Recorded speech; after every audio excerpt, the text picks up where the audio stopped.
આપણે અને અતુલભાઈ રાજકોટ શહેર કોંગ્રેસના આદરણીય પ્રમુખશ્રી એમને ખેસ પહેરાવી અને પક્ષની અંદર પ્રવેશ અપાવશે અને ત્યાં સામે બેઠેલા એમની સાથેના 50 બહેનોને વિનંતી કરીશ કે આપ પોતાના સ્થાન પર ઊભા થશો.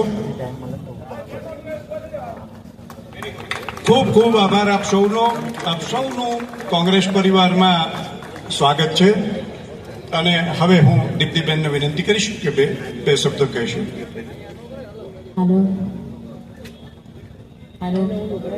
આજે હું ભાજપમાંથી ભ્રષ્ટાચાર કરીને કોંગ્રેસમાં